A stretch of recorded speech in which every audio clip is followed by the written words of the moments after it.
The QR code is dead, our ghost kitchen's dying, and our virtual brands on their last legs. That's all ahead on this week's Digital Restaurant.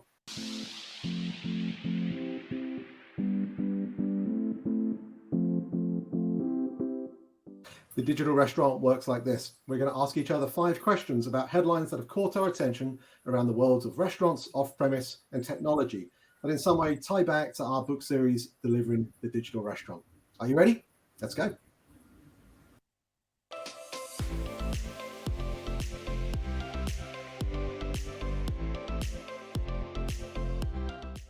Okay, Carl, first question is for you. QR codes, we talk about them a lot. Are they dead? You know, there has been a lot in the news recently, Meredith, about things dying off post-pandemic. Things that perhaps all seemed the rage and are now being tossed aside as fleeting moments of innovation that had their time and perhaps are now being sent to the retirement home of restaurant technologies. And QR codes have certainly been part of this. Now, I've seen this theme in some journalist considerations in recent weeks, and I'm a big fan of the writers out there and our friends in the industry press. And I know there's always a need for a story, but innovation and tech just doesn't die like that, unless it's a real doozy, I'd say. Now, the New York Times, I think, was the article that caught most people's attention because they reported that the QR is indeed dead, that guests simply don't like it. They refer to a company in it called Must Have Menus, which I haven't heard before, but I think they provide physical menus for restaurants in various different formats, but they also provide QR codes that direct users to likely PDF menus. And of course, Must Have Menus have said that, well, since the pandemic is now in our rearview mirror, no one needs these things anymore because that's not their business model, right? It's about printed menus. So shucks, no surprise that they say they've seen that utilization drop. So they have a clear point of view. Good. Yeah. They quoted a restaurateur in this article who says QR codes hinder communication and intimacy. They quote a server who says they dehumanize the service experience and impact things like dessert. Also has a point of view, yeah. But here, I think, is where we lose the story of why we are where we are. QR codes, as we know, were an emergency measure for many restaurants, and even a sanitary measure of sorts to display a menu in the heat of a pandemic. And for many, a PDF was all they had to go by and all they could give to their guests at that time. But for the guest, the first impression was one of complete disillusionment. They were dehumanizing it. They were hindering communication. They certainly didn't make the guest or the restaurant operation any easier. But sometimes innovation starts out like that, right? Every time innovation pivots and it continuously adjusts a product in some way to try and improve the guest or restaurant experience, and sometimes both. Kristen Hawley, who we love over at Expedite, said, it's not that they hate the QR code, it's that they hate the QR code experience. And then Stephen Promutico, who's the founder of Me and You, he and I were on a post together on LinkedIn, and what he said made a lot of sense as well. He said, I hate QR codes. I refuse to use it when I can. It just adds more friction to an already high friction and tedious experience. But he calls that Menu 2.0. And he thinks what he calls Menu 3.0 addresses a lot of those kind of issues about being able to order and pay through the same service. Because then orders can go direct through to the kitchen. They allow you to easily add on items, split checks, provide updates on order progress, pay for your order, and let you leave when you want. Let's face it, what's the fastest growing category right now? Well, you might say digitally native restaurant, but one of the other ones, of course, is the fast casual segment. And why do people like that? Because they get to control their experience. They can pay early, they can get the administration part of the transaction out of the way, and then they can eat, enjoy, and leave when they want. And you think about when things like the car came into our lives, we didn't stop riding horses all of a sudden overnight. The physical menu is going to be with us for a while, but as digital menus become more and more effective, the need for customers to use and the need for restaurants to add more frequent additional cost of physical menus will lessen. And I think we're going to get to a place where actually the experience gets even better. I can almost see Menu 4.0, where the Face ID then profiles your loyalty points, buying habits, your nutritional profile, and where the QR code is your kind of process to log in almost. And that enables a more personalized experience. So for me, the QR code is not dead. It's evolving. And the on-premise digital restaurant systems have a long way to go, because one thing's for sure, you don't see people not using their phones around the average restaurant. So if the customer continues using their phone, I think there's a good chance the QR code has some legs yet. Yeah, I totally agree. And you're just seeing so much innovation by companies like Up and Go and a host of others who are making the QR code experience better and better so that the overall restaurant experience gets better and better. Okay, so if QR codes aren't dead, then what about these ghost kitchen things, Meredith? What's going on there? Oh my gosh, I'm going to call May 2023 the month when everyone decided that ghost kitchens and virtual brands were a pandemic thing and we should just throw the baby out with the bathwater and forget all about it. And just like you said about innovation and QR codes, look, innovation is messy, right? Nobody wakes up one day with a fully formed idea and goes, it looks like this, right? Like we had to go through MySpace in order to get to Facebook. We had to go through the Palm in order to get to the iPhone. Like these things take time. And just because the first version or one version or even 10 versions of something doesn't work quite as planned, doesn't mean it's not going to work totally. So a number of articles came out in the last 2 weeks, I think largely based on Wendy's announcement that they were pulling back from Reef and some posts from former NextBite employees saying they had been laid off on LinkedIn that caused the world to consider, wait a minute, are these things real? And in some ways, of course, those two ideas get conflated a lot. And we talk about this in our book, that a ghost kitchen and a virtual brand really are different, right? Ghost kitchen is the hardware, virtual brand is the software. Many of the articles have conflated the two, first talking about ghost kitchens as a place, then talking about virtual brands that are happening in truly host kitchens, and very confusing.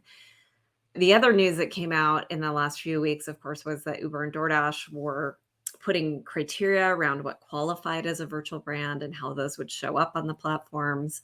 All of these things together made people go, I don't think they work. But I do think we've learned a lot in the last 5 years. And I think we've learned a couple of super important things. First, on the virtual brand front, I think we've learned that you can better utilize a kitchen. It doesn't have to be just one thing served at that thing's peak time. It could be lots of different things, and it could be lots of different peak times, maximizing that kitchen. And virtual brands really, really do help with that. Second, I think we've learned that brands matter. So we see a lot of the virtual brands who are either building brands themselves from scratch or who are leveraging celebrity brands tend to do better than those that are kind of made up out of thin air. Third, we see that operations matter. And it turns out that you have to consistently deliver great food to people or people will stop ordering it. Mike Grams at Taco Bell used to always say, marketing brings them in, ops keeps them coming back. And I think that's good advice. If the operators of these virtual brands don't spend time on every single item, making sure it's going out the door just as well as their base brands, they're not going to work. So I think we see performance from some of the larger, more sophisticated chains who have virtual brands who are able to put success routines into their training. Those tend to work better. Operators who are leveraging either supply chain or equipment or both, those tend to work better in order to maintain that consistency. As we go forward, we will think, how do we use these lessons to make even better virtual brands?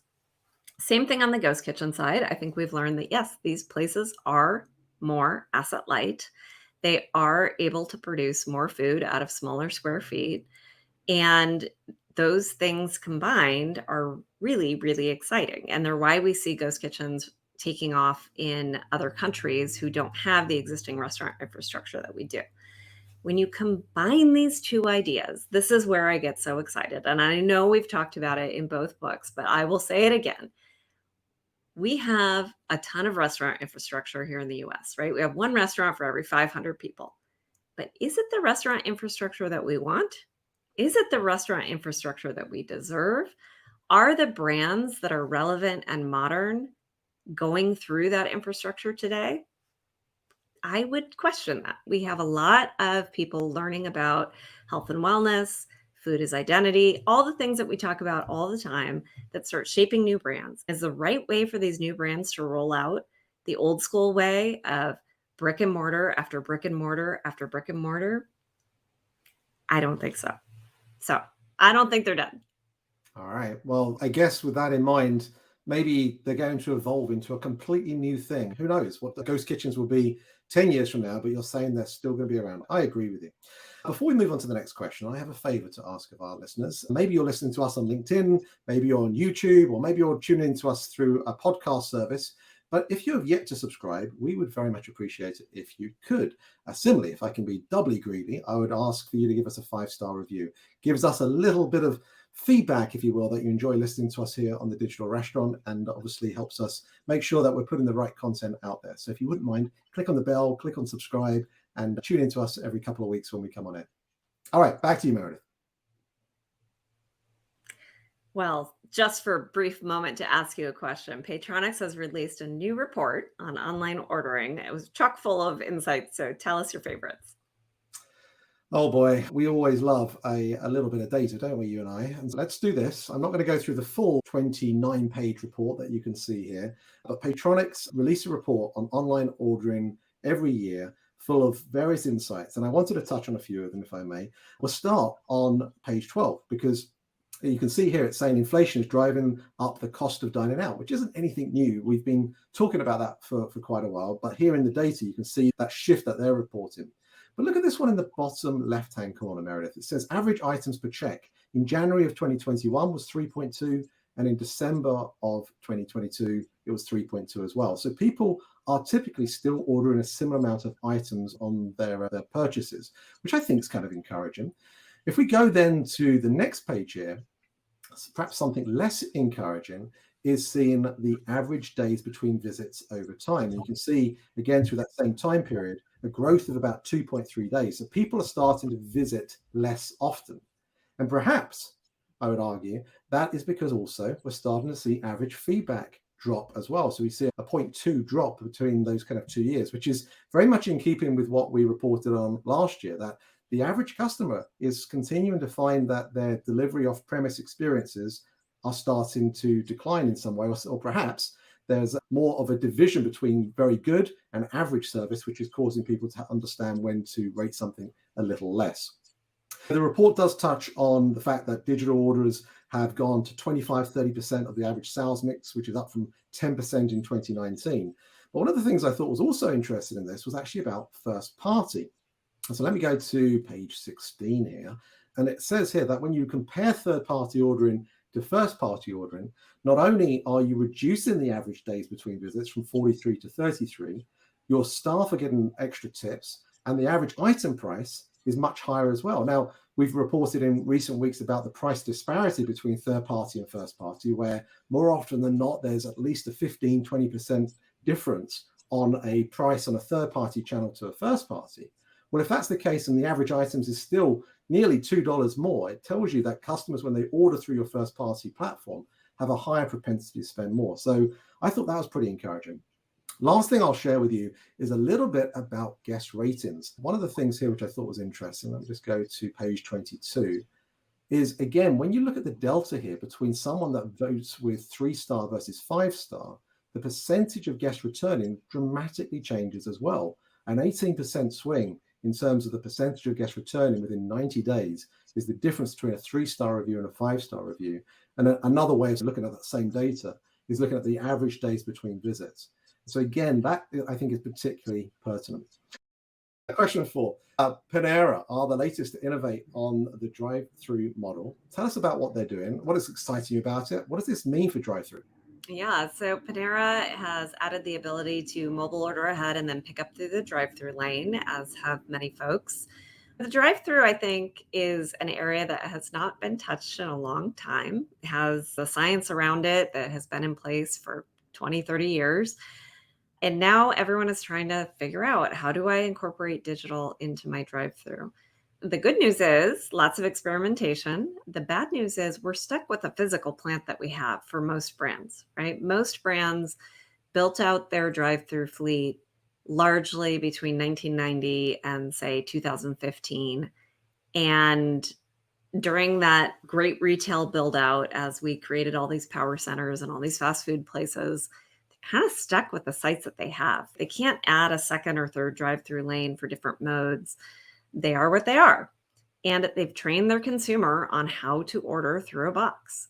And so suddenly not having a box is not really an option either. And so you end up with a lot of brands who do this mobile order ahead and then get in the same line as everybody else. But now you're stuck behind someone who's placed an order and you can't just go get yours. It's a tricky experience for the consumer.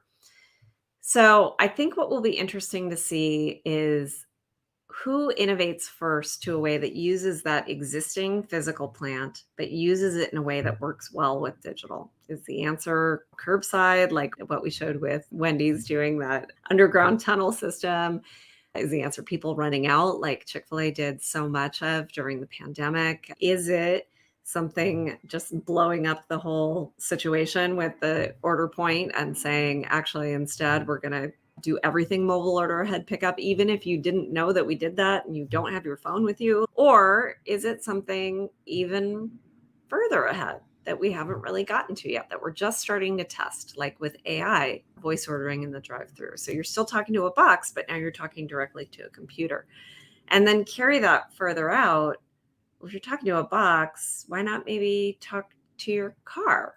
I know you're a huge fan of different in-car ordering mechanisms, so that could be a potential future as well. I think there's a lot here, a big idea, but I think we're yet to see exactly what the biggest idea is.